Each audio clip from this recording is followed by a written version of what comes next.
Good evening, ladies and gentlemen.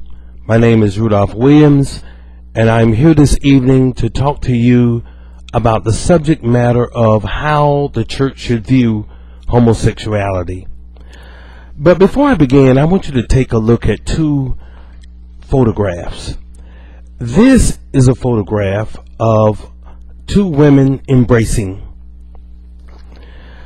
This is a photograph of a man kissing another man on the cheek. Shortly after entering college, my daughter informed me that she was gay. Now, my wife and I are fundamentalist Christians, and of course, we did not take that news too kindly.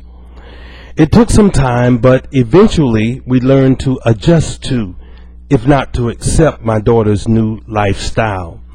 My speech today is one of persuasion.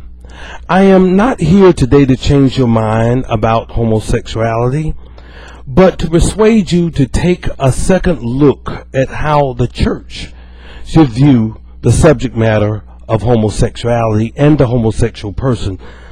I personally believe that God loves all people, and that includes gay people, and that He proved that fact when Jesus Christ died on the cross.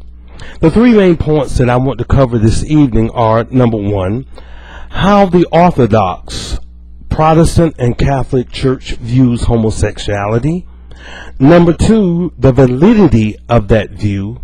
And number three, what I believe the Christian view of homosexuality should be. Now, how should the church view homosexuality?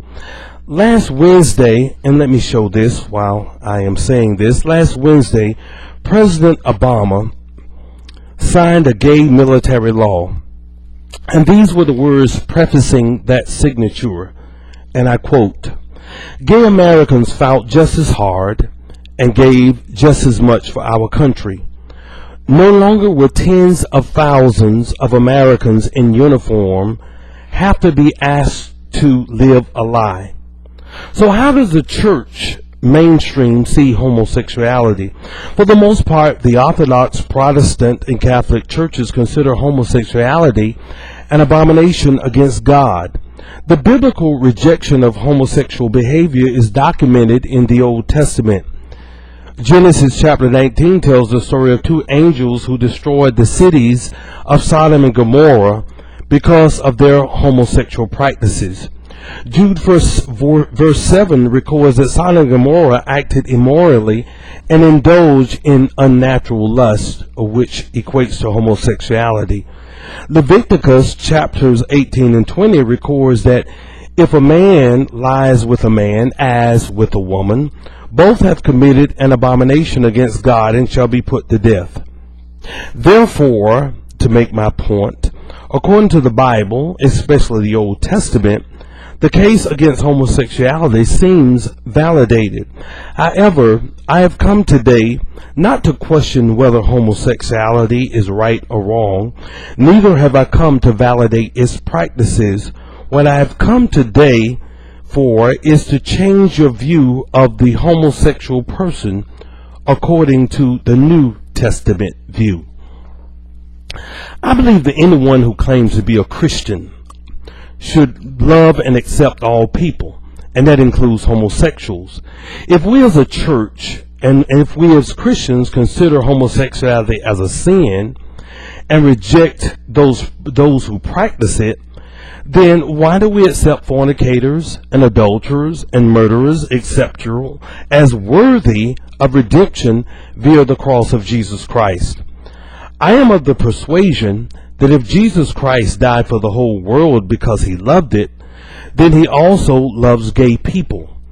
And if we who are Christians want to be like Him, then we should also love like Christ loved, and that is unconditionally.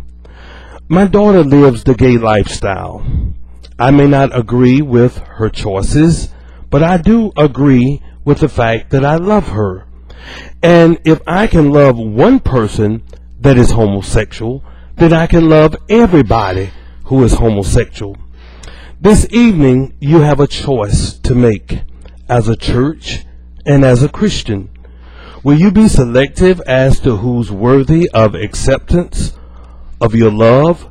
Will you this evening make a selection who is worthy by God, or will you accept all people as God does? To summarize what I've spoken to you today, for the most part, number one, that the Orthodox Church considers the gay lifestyle as unacceptable. Number two, this view seems supported by the Old Testament Bible. Number three, however, the New Testament introduces Jesus Christ, who died because he loved all people, who gave himself because he loved all people. So then, I am persuaded that it is not a question of one's sexual inclination or orientation that should matter, but whether we as Christians love and accept all people, and that includes homosexuals. I hope that I have at least said enough to get you rethinking your position on the homosexual, if not homosexuality. Thank you for your attention.